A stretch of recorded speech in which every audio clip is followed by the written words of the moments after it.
도로 표면에 생긴 얇은 빈칸, 일명 블랙아이스가 얼마나 위험한지를 여실히 보여주는 아찔한 사고 현장이 차량 블랙박스에 고스란히 담겼습니다. 원주 화훼단지 관광지구 지정 만료일인 오늘, 사업자가 세부 조성 계획을 극적으로 제출했습니다. 강원도는 검토를 거쳐 조만간 반려 여부를 결정할 예정입니다. 원주시장과의 친분을 내세워 사업 유치에 도움을 주겠다며 건설업자로부터 수억 원을 받아챙긴 혐의로 기소된 40대에게 법원이 무죄를 선고했습니다.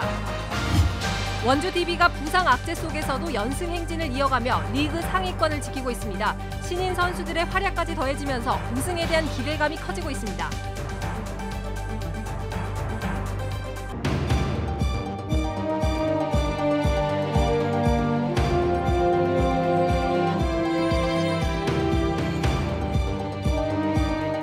안녕하십니까. 뉴스데스크 원주입니다. 영동 지역에 큰 눈이 내리는 등 이제 본격적인 겨울인데요. 겨울철 운전을 할 때 특히 조심해야 할 것이 겨울 도로의 저승사자로 불리는 블랙아이스입니다. 눈에는 보이지 않지만 도로 위에 살얼음처럼 껴서 사고를 부르는 이 블랙아이스의 위험성을 이병선 기자가 보도합니다. 전방에 이미 차량 10여 대가 부딪혀 뒤엉켜 있는 상황. 한 남성이 추가 사고를 막기 위해 수신호를 하려는 순간 SUV 한 대가 무서운 속도로 남성이 서 있는 곳으로 돌진합니다. 차를 피하면서 넘어진 남성 바로 옆으로 또 다른 차가 순식간에 달려오고 남성은 기어가듯 간신히 몸을 피합니다. 이미 사고로 멈춰선 차를 또 다른 차가 추돌하면서 차 안에 있던 2명은 차 밖으로 튕겨져 나가고 갓길로 대피했던 사람들은 더 먼 곳으로 도망갑니다. 지난 영화 같은 이 상황은 지난 15일 오전 8시쯤 광주 원주 고속도로에서 일어난 실제 상황입니다. 이 사고로 차량 20여 대가 파손되고 모두 4명이 다쳤습니다. 사고 당시 이곳의 기온은 영하와 영상을 오가고 있었지만 다리 위였기 때문에 더 쉽게 얼어붙었습니다. 같은 날 강원도 영월의 한 국도 교량 위에서도 차량 26대가 줄줄이 추돌했습니다. 출동한 구급차조차도 사고를 피하지 못했습니다. 네, 진짜 위험했지. 거기 다리에서 브레이크 잡는 순간 제동이 안 되니까 다 쏠려버리는 게 되는 거지. 두 사고의 원인은 모두 블랙아이스. 강원도처럼 산과 산 사이가 깊은 곳은 터널 다음에 교량, 교량 다음엔 터널로 이어지는 도로가 많습니다. 터널 입출구는 낮에도 그늘이 져서 지열이 없는 교량은 위아래로 부는 바람까지 더해져 도로 표면 온도가 낮습니다. 때문에 도로 표면의 물기가 얼어붙는 블랙아이스 위험이 크게 높아지는 겁니다. 따라서 겨울철 눈비가 내린 뒤 이런 구간을 지날 땐 반드시 속도를 줄여 운전해야 합니다. 행정안전부는 블랙아이스가 잦은 상습 결빙 구간에 대해선 다음 달부터 내비게이션 음성 안내를 시행하기로 했습니다. MBC 뉴스 이병선입니다. 기온이 낮아지면서 독감 환자가 늘고 있는데요.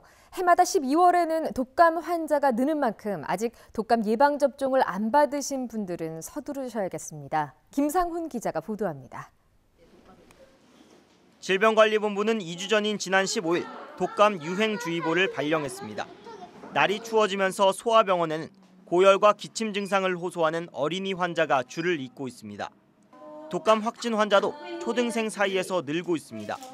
이번 주 독감 의심 환자는 외래 환자 1000명당 평균 8.2명, 특히 7살에서 12살 사이에는 1000명당 19.7명까지 증가했습니다.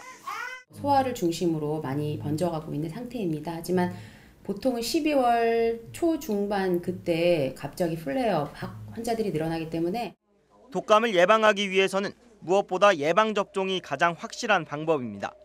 예방접종 이후에 항체가 형성되는 데까지는 2주 정도가 걸리기 때문에 독감 유행 시기인 12월 이전에 접종을 받는 게 좋습니다. 이미 어린이와 65살 이상 어르신, 임신부를 대상으로 무료 예방접종이 진행 중입니다.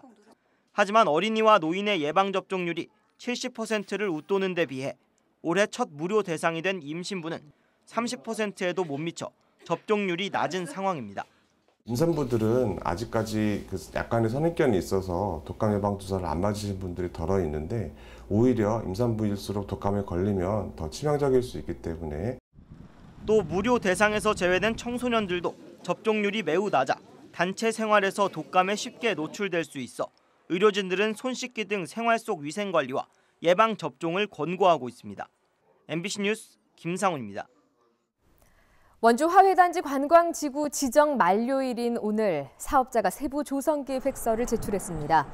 원주 화훼특화 관광단지 개발 주식회사는 토지 사용 승낙서를 포함한 시설 계획과 투자 계획, 관리 계획을 담은 세부 조성 계획서를 원주시에 제출했고 원주시는 급하게 관련 부서 협의를 거쳐 오늘 오후 강원도에 접수했다고 밝혔습니다.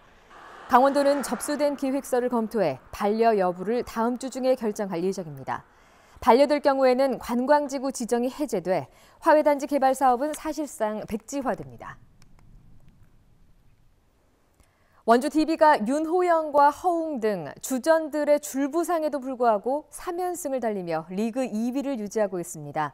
주전 선수와 후보 선수를 가리지 않고 모든 선수가 제 몫을 톡톡히 해내면서 시즌 우승에 대한 기대감을 높이고 있습니다. 권기만 기자가 취재했습니다. 김훈이 던진 공이 그대로 링으로 빨려 들어갑니다. 프로에 입문한 지 한 달도 안 된 신인이지만 한 경기에 3점 슛 5개를 꽂아 넣으며 슈터로서의 자질을 확실하게 보여줬습니다. 조금 더 자신감 있는 모습으로 형들에게 좀 약간 활기찬 모습으로 많이 보여주려고 많이 노력하는 것 같아요. 그럼에도 형들도 그런 모습에 되게 좋아하시고요. 김종규와 교체한 유성호도 공격과 수비에서 모두 인상적인 활약을 펼치며 팀 승리에 힘을 보탰습니다. 김창모와 김태훈, 원종훈도 주전들이 부상으로 빠진 어려운 상황에 투입돼 기대 이상의 역할을 해내고 있습니다. 여기에 시즌 초반 잠잠했던 칼렙 그린이 SK전에서 40득점을 올리는 등 최근 맹활약하며 상승세를 이끌고 있습니다. Effort and chemistry.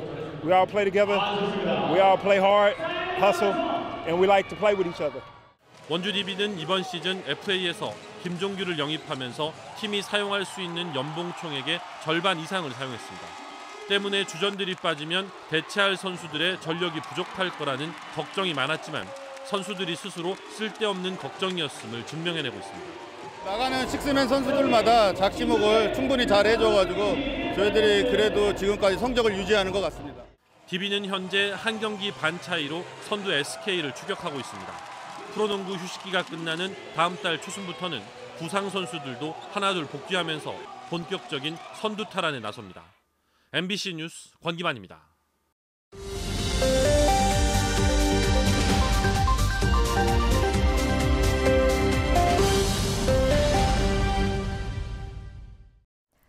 시장과의 친분을 내세워 원주시 공원 사업 유치를 돕겠다며 사업가에게 수억 원을 받아챙긴 혐의로 재판에 넘겨진 49살 권모 씨에게 법원이 무죄를 선고했습니다. 춘천지법 원주지원은 권 씨가 지난 2016년 공원 사업을 유치할 수 있게 힘을 써주겠다며 사업가 김모 씨로부터 4억 2천만 원을 받았다는 공소 사실은 증거가 부족하다며 무죄를 선고했습니다.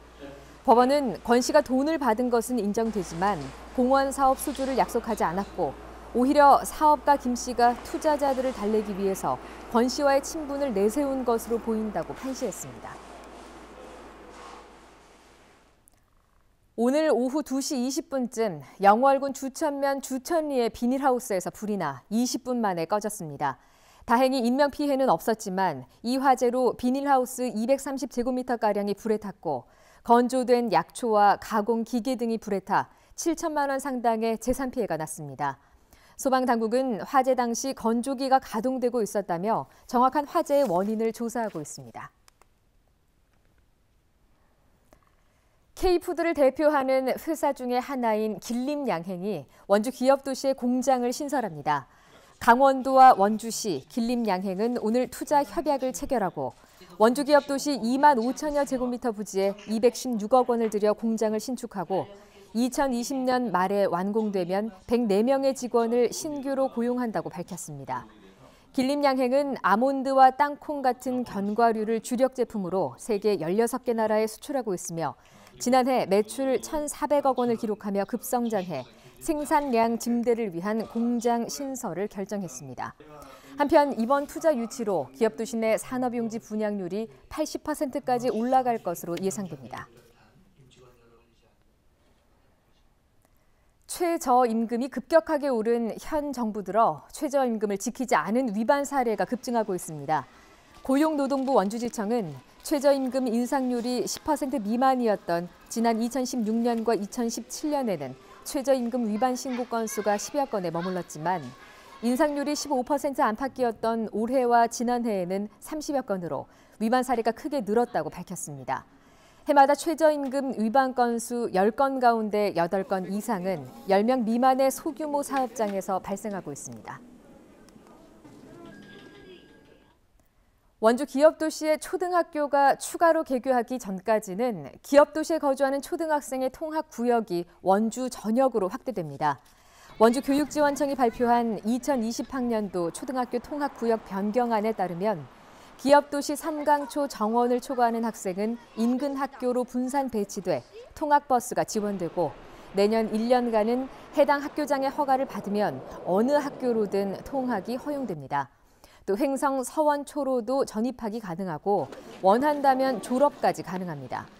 한편 내년 3월 학성초가 태장동으로 이전하면서 주변 학교의 통학구역이 조정됐고 60명 이하 학교로 전입학을 원할 경우 주소지를 이전하지 않아도 됩니다. 영월 지역의 겨울딸기 수확이 시작됐습니다. 보통 겨울딸기는 12월 초순부터 이듬해 봄까지 수확되지만 올해는 기온이 상대적으로 따뜻해서 예년보다 2주일가량 수확 시기가 앞당겨졌습니다. 3년 전부터 겨울딸기 사업을 추진한 영월군은 올해 0.7헥타르의 재배지에서 딸기를 수확해 2억여 원의 수익을 올릴 것으로 내다봤습니다. 평창군이 내일부터 10일 동안 동계 대학생 아르바이트 100명을 공개적으로 모집합니다. 선발된 대학생들은 하루 8시간씩 주 5일을 근무하고 1급 6만 9천 원을 받게 되며 군청 각 부서와 면 사무소 등에 배치돼 다양한 군정 업무를 보조하게 됩니다. 현재 평창군에 주민등록을 둔 대학생은 모두 신청 가능하며 선발 인원의 20%에 한해 기초생활수급자나 차상위 계층에게 우선 선발의 기회를 부여합니다.